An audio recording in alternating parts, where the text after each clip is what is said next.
It started on a crisp September morning in 1982.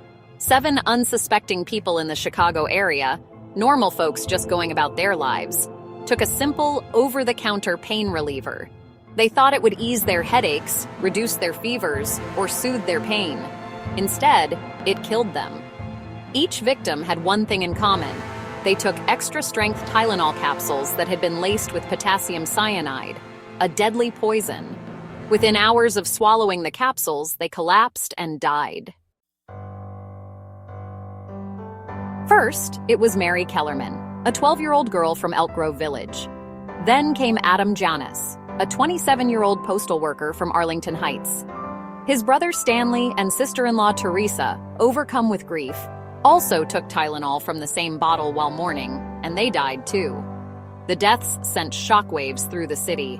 As investigators scrambled to connect the dots, more victims emerged. Within days, the death toll rose to 7. Chicago's authorities had no choice but to issue a chilling warning: stop using Tylenol immediately. The investigation revealed something terrifying. Someone had tampered with Tylenol bottles, injecting capsules with cyanide and placing them back on store shelves. The randomness of it all made everyone a potential victim. Grocery stores, pharmacies, and even hospitals cleared their shelves of Tylenol. Panic spread across the country. Johnson & Johnson, the makers of Tylenol, faced a nightmare. How do you protect the public from something as common as medicine?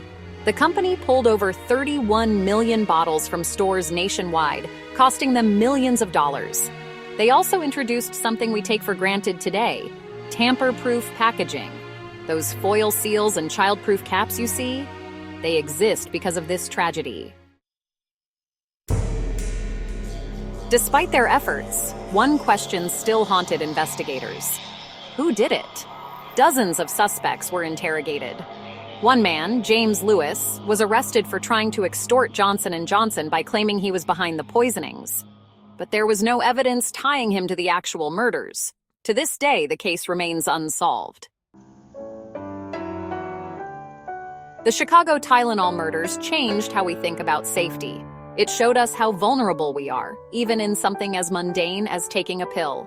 And though decades have passed, the shadow of this crime still looms over Chicago and beyond. 7 lives were lost, a nation was shaken, and the person responsible walked away. The case is still unsolved.